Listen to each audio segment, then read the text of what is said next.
Y'all already know what time it is. It is the best segment in the world coming up. Soon to be known to the whole world soon as the best segment in the world. Your time to shine. Mr. Key, what we got today?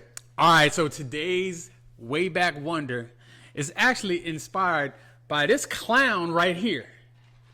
Because I mentioned Reggie White, the late great Reggie White, to him. And he said that Reggie White, there's no way he's a top 5 defensive player of all time. Hey, now this. I'm going to repeat to you what he said to me. Defensive player, not defensive lineman. Defensive player. But let's keep going. All right, this week's Way Back Wonder is inspired by this joker right here.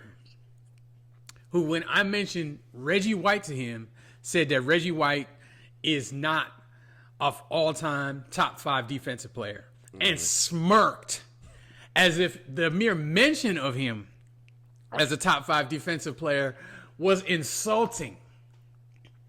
Let me educate you just a little bit. Just a little bit. All right, let me hear that. All right, so Reggie White is arguably the best defensive lineman that's ever played the game. Okay. For me, he's the best defensive lineman that I've ever seen play with my own two. Well, I had never seen him live, but, anyone that I've watched live. Mm-hmm. He went to Tennessee. He was absolutely dominant there, totally unblockable, played tackle, played end, super stout against the run, outstanding pass rusher. First round pick, very high pick when he came out in the NFL. Immediate impact with the on the defensive side with the Philadelphia Eagles initially. Mm-hmm. So he played most of his career with them. Finished up with Green Bay, with Green Bay, and then I believe he played a year in Carolina at the tail end of his career. Okay, won the Super Bowl in Green Bay. Mm-hmm. Okay, in Philadelphia, where he made his legend, absolutely unblockable. There's a YouTube video that I want you to go watch. Okay. Just type in the name Reggie White and Chris Carter. Okay. He threw Chris Carter into the quarterback.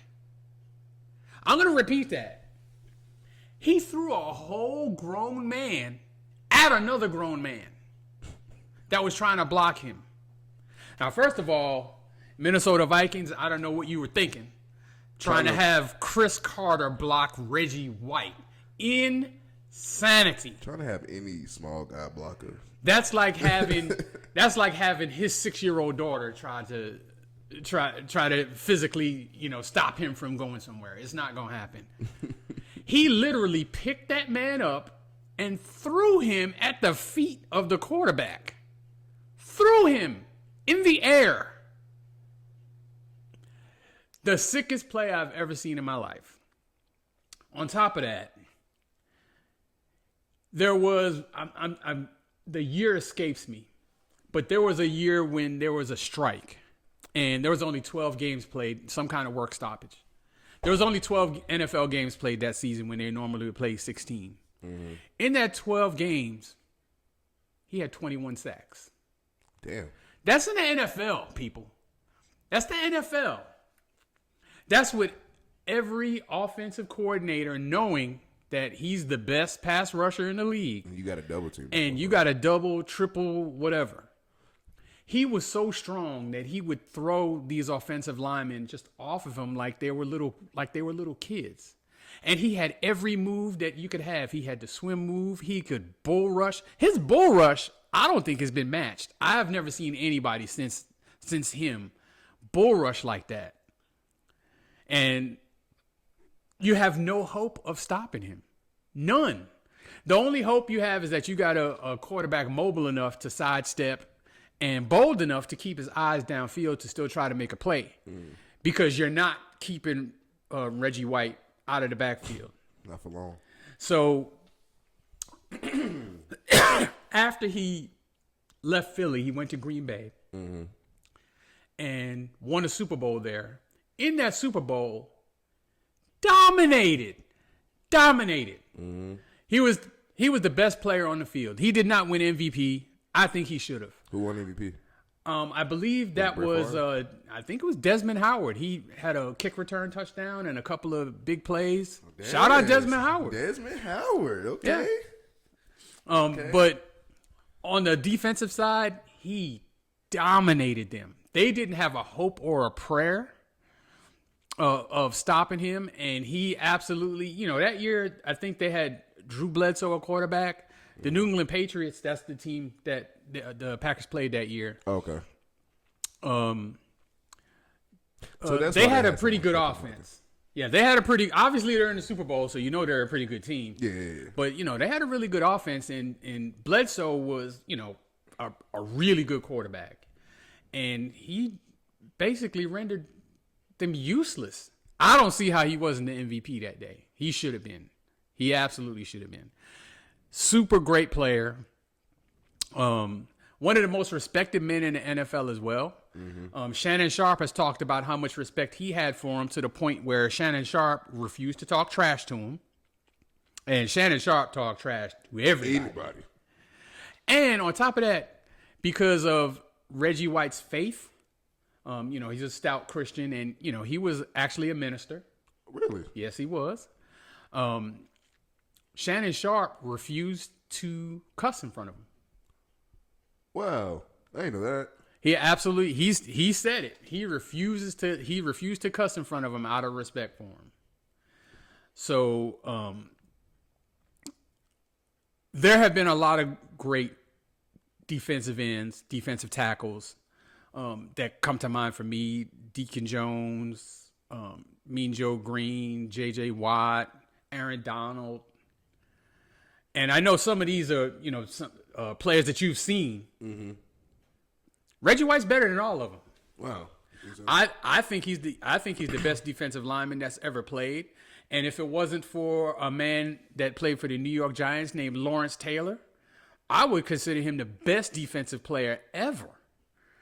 Just because he was so dominant in every area of the game, just like LT was, and had pretty much a similar impact where you had to know where he was lining up every play, and it could be different. And you had to account for him on every single play because he could wreck the play no matter what it was. Absolute great man. Unfortunately, he did pass away at the age of 42.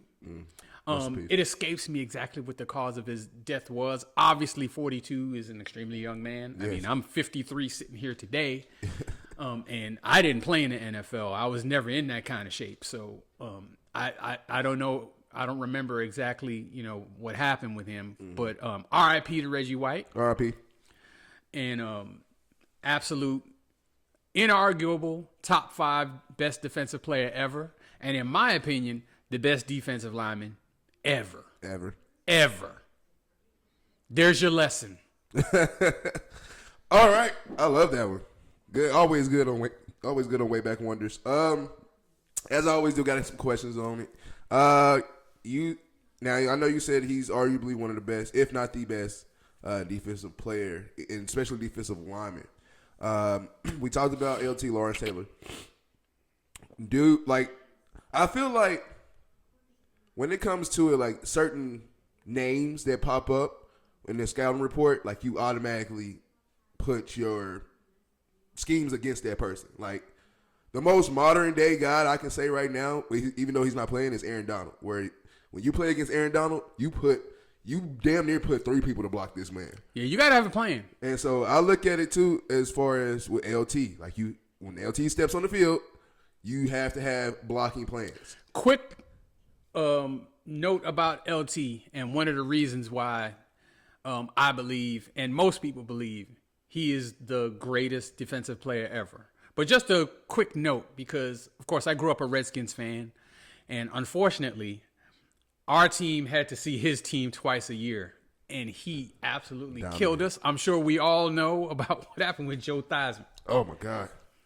But Lawrence Taylor was so great and so unstoppable on the pass rush and so disruptive.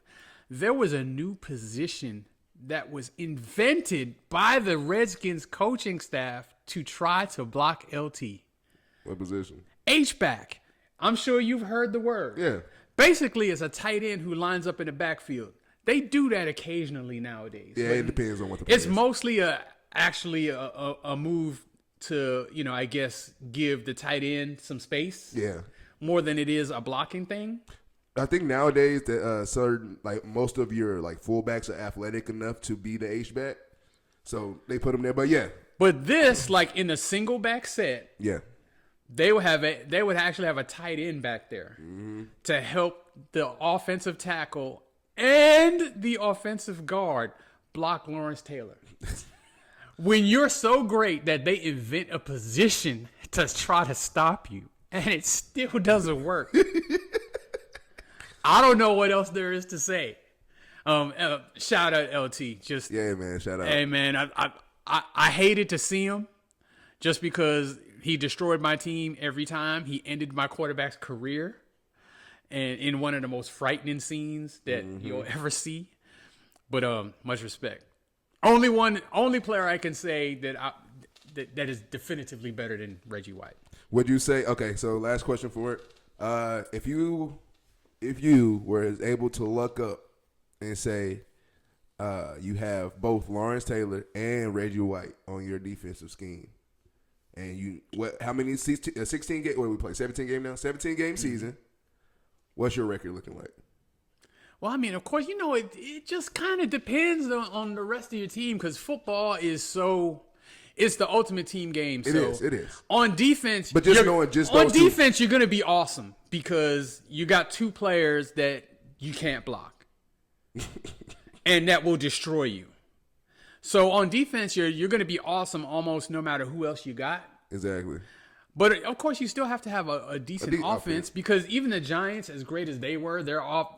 When LT was playing, their offense didn't scare anybody. They took care of the ball, and they had a quarterback who was decent with Phil Simms, and they ran the ball fairly effectively and all of that. It takes a team, but I mean, their offense wasn't striking fear in anybody's heart. Yeah, okay. But their defense was because of LT.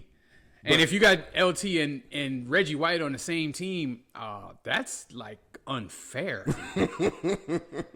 Yeah, you that's unfair. As a league, the rest of the teams, how do you allow that to happen?